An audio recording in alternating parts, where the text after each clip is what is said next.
Friends, again, greetings in Jesus' name.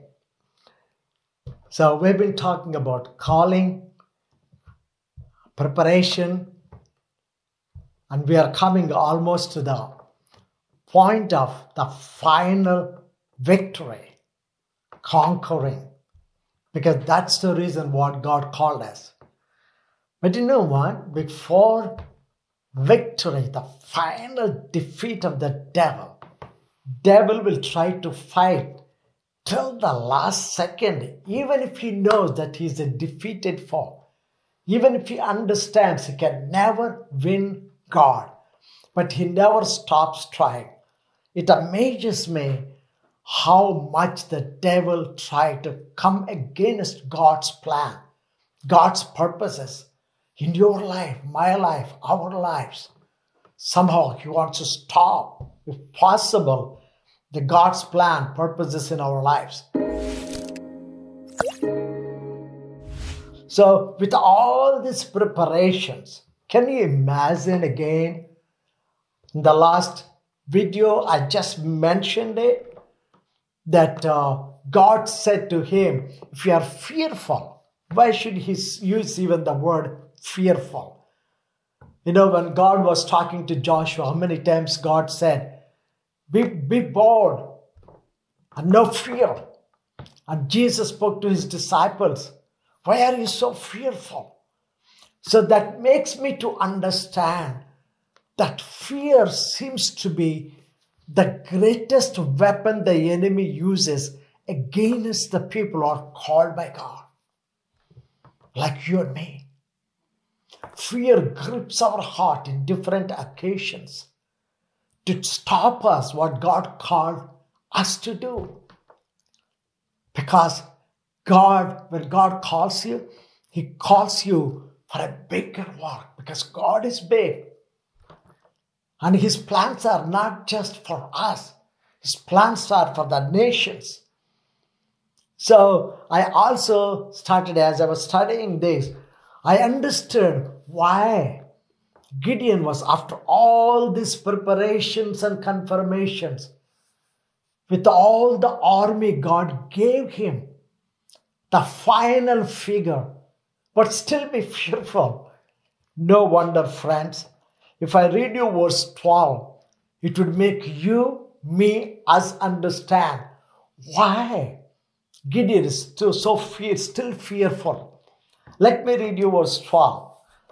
And the Midianites and the Amalekites and all the children of the east lay along in the valley like grasshoppers for a multitude, and their camels were without number, as the sand by the seaside of the multitude.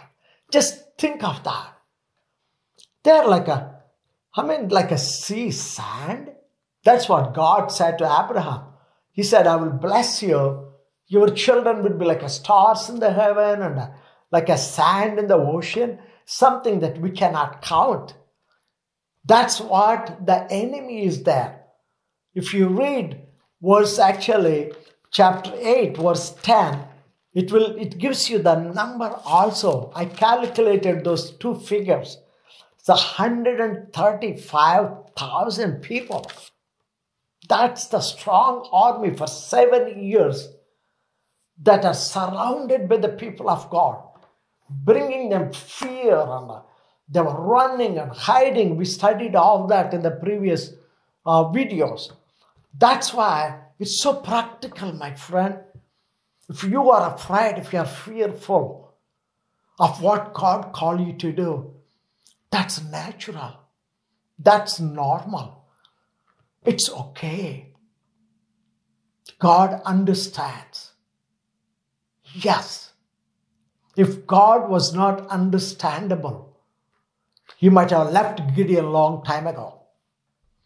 But the God who called us is not only an able God, not only a God of impossibilities, it's not only a God who believes in himself and the power he has, but he's patient with us.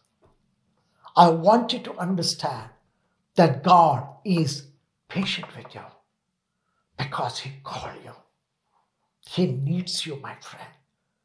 He can use somebody else, but He will never do that. Why? God is eternal. His plan is eternal. His purposes are eternal. He wants to use you. He called you. And our weaknesses, our fears will never stop us. Never stop God to accomplish His purposes in our lives and through our lives. So we have seen why he was so fearful, because of the strength of the army. But I want to read you a verse how God is as a part of preparation for the final onset to give victory to the people of God. I will read you verse 11. I mentioned in the previous video verse 10, but I will read you verse 11. And thou shalt hear what they say. Who is they? It's the enemy. God not only speaks to us, God also uses so many circumstances, different people in our lives to confirm His plan for our lives. I mean, amazing thing is, He still uses the enemy to bring us hope, to bring us confirmation of His calling. That amazes me.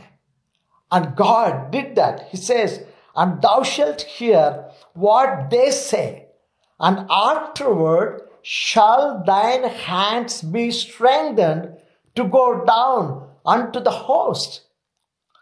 Then went he down with Purah his servant unto the outermost part. I mean, I want you to encourage you, friend. God can use even our enemies to confirm our calling, to be the conquerors. That's true here. And then when they went there, then the amazing thing was, there was two soldiers that were talking. Verse 13. And when Gideon was come, behold, there was a man who told a dream unto fellow and said, behold, I dreamed a dream, and lo, a cake of barley bread tumbled into the host of Midian and came unto the tent and smote it, and it fell. A bread came, it touched the tent, and the tent fell and overturned it, that the tent lay flat. Listen to this. And his fellow answered and said, this is nothing else except the sword of Gideon and the son of Joash, the man of Israel.